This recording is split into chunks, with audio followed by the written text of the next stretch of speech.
राहुल गांधी को संसद में बोलने नहीं दिया गया और अब विपक्ष स्पीकर ओम बिरला के खिलाफ अविश्वास प्रस्ताव लाने की तैयारी में है। आखिर संसद में हो क्या रहा? Speaker committed to us, personally committed to us, that I will be allowed to speak here and raise some points before the budget discussion.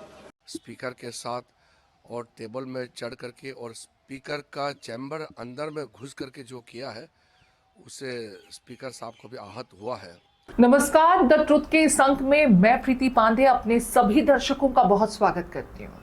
खबर ये मिल रही है कि लोकसभा में राष्ट्रपति के अभिभाषण पर धन्यवाद प्रस्ताव पर चूंकि राहुल गांधी नहीं बोल पाए और उन्हें सदन में बोलने का मौका भी नहीं दिया जा रहा, इस घटना को लेकर के विपक्ष अब स्पीकर ओम बिरला के खिलाफ मोर्चा खोले बैठा है और जल्द अविश्वास प्रस्ताव लाने की तैयारी में है।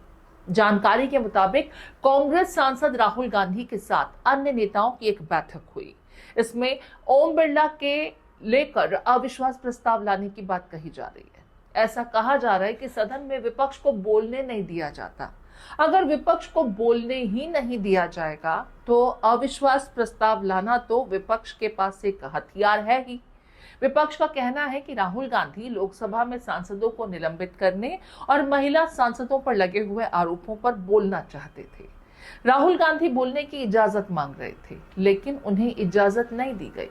अब सभी विपक्षी दल के नेता स्पीकर के खिलाफ अविश्वास प्रस्ताव लाने की बात पर सहमति जता रहे हैं। मैम, 1 घंटा पहले स्पीकर साहब के पास हम गए, मैंने member of the house went, and speaker committed to us, personally committed to us, that I will be allowed to speak here and raise some points before the budget discussion. Now you are going back on your word, so I'd like to know, am I allowed to speak those points or not? No.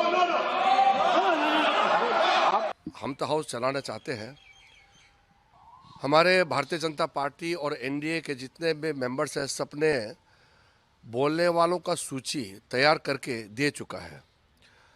अगर MPs बोलने के लिए मौका नहीं मिलेंगे तो जिम्मेदार Congress party का होगा। अगर नियम के बाहर जा कर के बोलेंगे तो व्यवस्था तो पहले से बना हुआ है। जो पुराने नेता है राहुल गांधी के दादा दादी लोगों के समय में जो नियम बनाए हैं खुद ही तोड़ रहे हैं। हम लोग तो नियम को हिफाजत करना चाहते हैं। इसको लेकर जल्द ही लोकसभा महासचिव को एक नोटिस भी सौंपा जा सकता है। बजट सत्र के समय ही सत्ता पक्ष और विपक्ष की तीखी बहसबाजी भी हमें देखने को मिली।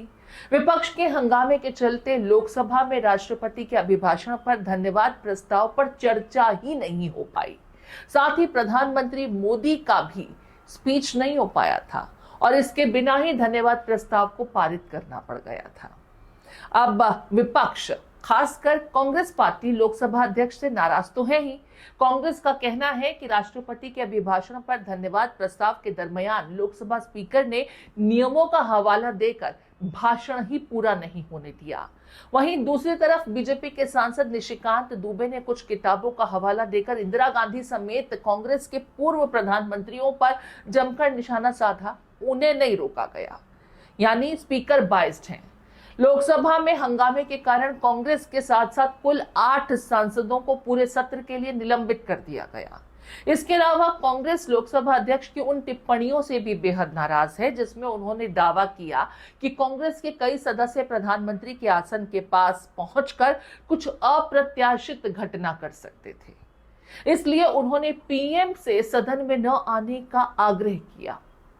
लोकसभा अध्यक्ष ओम बिरला के खिलाफ अविश्वास प्रस्ताव के लिए विपक्ष को एक आवेदन देना होगा। इस आवेदन पर कम से कम 100 लोकसभा सांसदों के हस्ताक्षर होने चाहिए। इंडिया गठबंधन के पास वर्तमान में 240 सांसद हैं, यानी अविश्वास प्रस्ताव लाने के लिए विपक्ष के पास पर्याप्त सांसदों की संख्या है। हालांकि विपक्ष अविश्वास प्रस्ताव को लोकसभा में पास नहीं करा पाएगा, ये हम भी जानते हैं, क्योंकि नंबर गेम में वो पिछड़ जाएगा। लेकिन इस मुद्दे को लेकर के अब सुनिए जरा किस तरीके से नाराजगी है और प्रतिक्रियाएं दी जा रही हैं। As per the parliamentary rules and procedure, Shaktran called, leader of opposition is actually a shadow prime minister.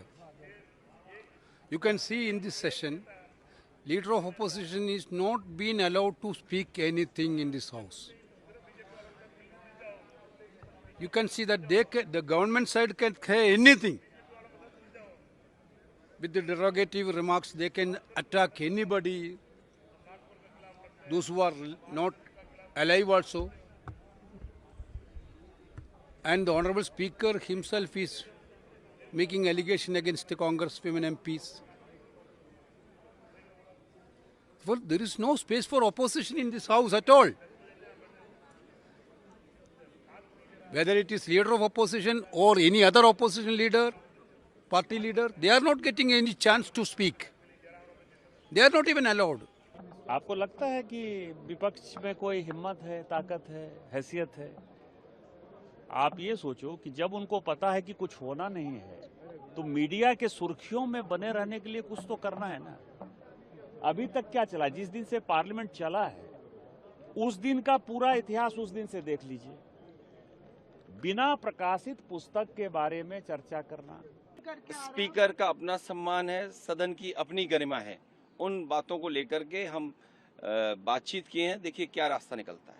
देखिए, विपक्ष के लोग एक तरह से कही कि हताश हो गए।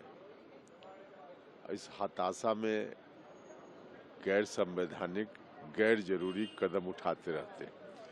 किसी भी तरह से चाहते हैं कि फिर से उनका रिवाइवल हो जाए, पब्लिक में मैसेज जैसे तैसे कुछ भी दे दें ताकि लोग उनके पक्ष में हो जाए।